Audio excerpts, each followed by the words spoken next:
یہ سارے بے حیا تو سوئے ہوئے ہیں. بشمول پاکستان کے جو سربراہان مملکت ہیں، پوری مسلم امہ کو دیکھیں، خاص طور پر جو بڑے کھٹ ہیں، سعودیہ ہیں، قطر ہے، جن کے پاس زیادہ پیسہ ہے، جن کو بڑی باتیں آتی ہیں، جو امت کے ٹھیکیدار بنے ہوئے ہیں اور جنہوں نے 39 ممالک کا اتحاد قائم کیا، تو وہ مرنے کے لیے ہوں، یعنی وہ خودکشی کرنے کے لیے رکھے ہیں وہ فوجی. بھیجو ان کو، ان کی جان چھڑواؤ. اگر ہم نے یہ بھی نہیں کرنا تو اس سے اچھی تو موت ہے. اگر ہم اپنے مسلمان بھائیوں اور بہنوں کی عزتیں لٹتے ہوئے دیکھیں، ان کے گھر جل رہے ہیں. وہاں ایک گروپ آیا تھا عرب سے، پرائیویٹ کوئی گروپ تھا، انہوں نے ایک ویڈیو جاری کیا، میں نے اس کو خود دیکھا. اس میں انہوں نے ایک خاتون کو جس کی عمر کوئی 80 سال کے لگ بھگ ہے، اس خاتون سے چند سوالات کیے. تو عربی میں جو اس نے ترجمہ کیا، میں وہ آپ کی خدمت میں اس کا خلاصہ عرض کرتا ہوں. وہ چونکہ برما کی وہاں کی لوکل زبان میں کوئی شخص بولتا تھا، پھر وہ سمجھنے والا عربی میں اس کو ٹرانسلیٹ کرتا تھا. تو وہ عرب یہ کہہ رہا تھا، اس کا ترجمہ یہ کر رہا تھا کہ یہ عورت کہتی ہے کہ میرے سامنے میرے گھر کے 10 افراد کو مارا گیا، جن میں میرے بیٹے بھی ہیں اور بیٹیاں بھی، جن میں میرا شوہر بھی ہے، جن میں میرے پوتے بھی ہیں. اور وہ کہتی میرے کانوں میں جو آخری آواز پڑ رہی تھی وہ میرے پوتے کی آواز تھی جو 3 یا 4 سال کا تھا، اور وہ مجھے کہہ رہا تھا میری دادی مجھے بچا لے. تو کہتی میرے کانوں میں اب تک وہ آواز آ رہی ہے. لیکن میں پوچھتا ہوں اب جو بچ بھی جائیں گے وہ کہاں جائیں گے؟ اور 1000 دفعہ ہمیں افسوس ہے ان لوگوں پر جو مسلمان کہلوائیں اور ان کے بارے میں ایک جملہ تک نہ بولیں. لعنت بھیجنے کو دل کرتا ہے حسینہ واجد پر کہ جو بنگلہ دیش کی سربراہ ہے، مملکت ہے، لیکن اس نے ان کو لینے سے ہی انکار کر دیا. اس نے کہا ہم اوور پاپولیٹڈ ہیں پہلے، اور اللہ کی کروڑ رحمتیں ہوں اردگان پر اور اس کے خاندان پر جس نے مسلمانوں کی طرف سے حق ادا کر دیا. طیب اردگان نے کہا ہے بنگلہ دیش کو کہ تم سرحدیں کھولو، اور پھر اس نے اپنی بیوی کو بھیجا ہے. امینہ اردگان گئی ہے وہاں اپنے بیٹے کے ساتھ، بلال اردگان کے ساتھ، وہاں اپنے وزراء بھی لے کر گئی ہے وہ. اور طیب اردگان نے پیغام بھیجا ہے، اس کی بیوی نے یہ کہا ہے، ترکی خاتون اول جسے کہتے ہیں، اس نے جا کر یہ حسینہ واجد سے ملاقات کی ہے کہ پریشان مت ہونا، تم نے جو کیمپ یہاں لگایا ہے تمہارا کوئی خرچہ نہیں آئے گا، خرچہ ہم کریں گے، صرف تم اپنی سرحد کھولو، پھر ہم اپنے مسلمان بھائیوں کے لیے جو کرتے ہیں وہ تم اپنی آنکھوں سے دیکھنا. اور پھر اس نے جا کر کیمپوں کا دورہ کیا ہے. سلام ہو اس قوم کو جس نے اہل اسلام کی مدد کی ہے اور مسلمانوں کی عزت رکھی ہے. اور 50,000 کا وہ کیمپ ہے جس میں سارے اخراجات ترکی کر رہا ہے. کاش کہ یہ غیرت اور یہ حمیت اور یہ سعادت اہل پاکستان کو نصیب ہوتی ہے. ہمارے لوکل سطح پہ لوگ بیچارے کوشش کر رہے ہیں، لیکن جب تک ریاست نہ کرے ہم کیسے کر سکتے ہیں؟ ریاست کے پاس طاقت ہے، قوت ہے، یہ بات کریں. ان کے منہ میں تو زبان نہیں ہے، یہ تو گونگے شیطان ہیں. ایک لفظ نہیں بولا کسی نے. یونائٹڈ نیشنز ہمارے لیے وہ جو کتوں اور بلیوں کے حقوق کی بات کرنے والے کتے کہاں گئے آج؟ کوئی بولتا ہی ہے. ایک ماں کے سینے پہ ایک بچہ لیٹا ہوا ہے اور اس ماں کا نچلا حصہ ہی نہیں ہے. آپ تصویریں دیکھیں، جان نکل جاتی ہے دیکھ کر. یہ مسلمان ایک بہن کو بٹھا کے کہتے ہیں کہ اس کو تمہارے بھائی کے ٹکڑے کیسے کرتے ہیں، اور ٹکڑے کر کے اس کو کہتے ہیں کھا لو بھوک لگی ہے. تو مجھے بتائیں یہ حالات ہم پر نہیں آ سکتے؟ اللہ کے عذاب سے ڈرنا چاہیے، اپنے مسلمان بھائیوں کے لیے آواز حق کو بلند کرنا چاہیے، اور اپنے اندر اتنی غیرت پیدا کریں.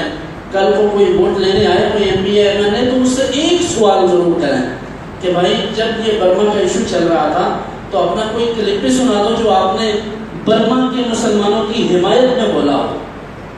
اسمبلی میں اگر کسی نے ایک لفظ بھی بولا ہے کسی مسلمان کے بچے نے، تو وہ لا کر قوم کو دکھائے اور ووٹ لے لیں ان سے.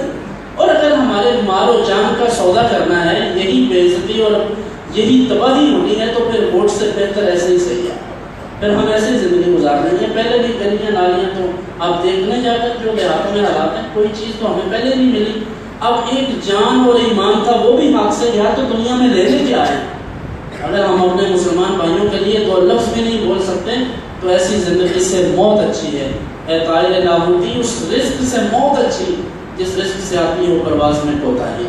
تو مسلمانوں کے حالات یہ ہیں کہ ہمارے اندر بولنے تک کا جذبہ نہیں ہے. اور کہاں وہ مسلمان جو وہاں جا کر حصہ لے رہے ہیں اور جو ذاتی طور پر بھی جاتے ہیں ہم ان کے لیے دعا گو ہیں کہ اللہ کریم ان کو کامیاب فرمائے، اور اللہ تعالیٰ مسلمانوں کے دشمنوں کو نیست و نابود فرمائے، صبر ہستی سے مٹ جائیں، اور اللہ تعالیٰ ان مسلمانوں کو ہمت دے، طاقت دے، جرأت دے، اور ہمیں اس معاملہ میں اللہ تعالیٰ سرخرو کر دے کہ جو ان مسلمانوں کے ساتھ ہو رہا ہے ہم کسی طرح ان کی مدد کر سکیں۔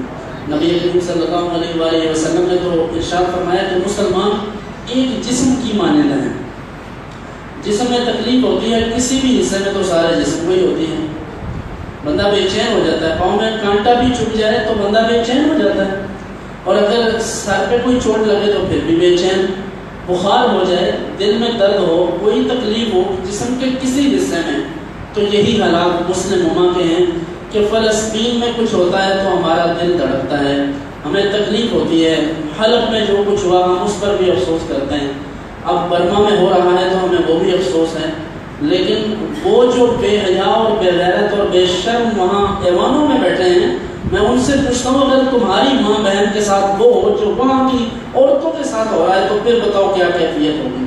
اپنی ذات پر لے کر دیکھو تو حضور علیہ السلام نے تو ارشاد فرمایا کہ مسلمان وہ ہیں، صحیح مومن وہ ہیں جو اپنے لیے پسند کرتا ہے وہی بات دوسرے کے لیے بھی پسند کرے۔ کیا ہم اپنے لیے یہ سب پسند کرتے ہیں جو ان کے ساتھ ہو رہا ہے؟ تو پھر ہم ان کے بارے میں کیوں تشویش نہیں رکھتے، کیوں غور نہیں کرتے؟ ہمیں اس بارے میں سنجیدگی سے سوچنا چاہیے کہ میں پہلے بھی یہ عرض کرتا ہوں کہ یہ ایک بات نہیں ہے، یہ برما کا ایک ایشو نہیں ہے، اس کے علاوہ بھی بہت کچھ ہے۔ کبھی قادیانی اڑتے ہیں تو کوئی بے غیرت حکمران ہوتا ہے تو قادیانیوں کی حمایت شروع کر دیتا ہے، یعنی مسئلہ ختم نبوت ہو پھر بھی بے غیرتی کرتے ہیں ہمارے حکمران، مسئلہ ناموس رسالت ہو پھر بھی یہی غداری کرتے ہیں۔ اور آج جب اسلام کے ان سپوتوں کی باری آئی ہے جو بیچارے مظلوم ہیں، جن کے مظلوم ہونے میں کوئی شک نہیں، حضور نے تو فرمایا کہ انصر اخاک ظالما او مظلوما، تمہارا بھائی ظالم ہو یا مظلوم ہو، مسلمان ہو صحیح اس کی مدد کرو۔ عرض کیا گیا حضور مظلوم کی تو مدد کریں، ظالم کی کیسے کریں؟ فرمایا ظالم کی اس طرح مدد کرو کہ اس کو ظلم سے روک دو۔ تو جس کے بارے میں جیسے بنگلہ دیش ہے تو ان کو ہم سمجھا سکتے ہیں کہ تم اس ظلم میں حصہ نہ لو، ان مسلمانوں کو تنگ نہ کرو، ان پر زمین تنگ نہ کرو، ان کے لیے اپنے دروازے کھول دو، ہم خرچہ کریں گے۔ اور جب یہ سب کچھ نہیں ہے تو OIC جو ہے آرگنائزیشن آف اسلامک کوپریشن، جو بے حیائی اور بے غیرتی کا نام ہے، وہ کہاں ہے؟ ان کی بھی زبان سے ایک لفظ نہیں نکلا، یونائٹڈ نیشنز کہاں مر گئی ہے؟ کوئی بھی بولنے کو تیار نہیں ہے ان کے لیے۔ ہم دعا کرتے ہیں کہ یا اللہ ان مسلمانوں کی مدد فرما، اور ہم یہ دعا کرتے ہیں کہ اے اللہ جن کی وجہ سے یہ سب ہو رہا ہے ان کے ساتھ بھی ایسا ہو، ان ظالموں کو بھی ایسا بدلہ ہماری آنکھوں کے سامنے عطا فرما تاکہ ہم دیکھیں اور ہمارے دلوں کو سکون آ جائے۔ اور یہ ہمارے بے حیا حکمران، ان کے لیے بھی ہم دعا کرتے ہیں کہ اے اللہ ان کو ہدایت عطا فرما۔ اللہ تعالیٰ کی بارگاہ میں دعا ہے کہ ہمیں اسلام کی غیرت عطا فرمائے، غیرت ایمانی عطا فرمائے، اور اپنے مسلمان بھائیوں کا دکھ درد بانٹنے کی توفیق عطا فرمائے، اور خصوصیت کے ساتھ اپنے حکمرانوں کے لیے بھی آج دعا کریں کہ اللہ تعالیٰ ان کو غیرت نصیب فرمائے تاکہ اسلام کا جھنڈا اور بلند ہو سکے۔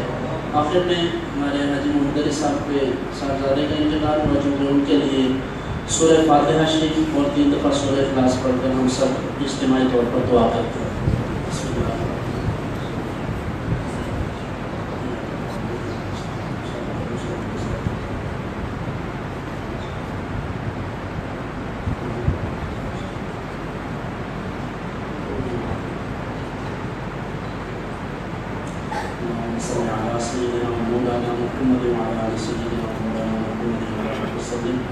ربنا تقبل منا انك انت السميع العليم وتب علينا انك انت التواب الرحيم۔ یا الہی جو پڑھا گیا اپنی بارگاہ میں قبول منظور فرما، ثواب وصول نبی پاک علیہ السلام کی بارگاہ میں قسم پیش کرتے ہیں قبول فرما۔ آپ کے توسل سے زندہ انبیاء کرام علیہ السلام حضور کے ازواج مطہرات اہل بیت اطہار اصحاب کبار تمام کی بارگاہ میں پیش کرتے ہیں قبول فرما۔ تابعین تبع تابعین مجتہدین جملہ سلاسل کے بزرگان کو اس کا جواب پیش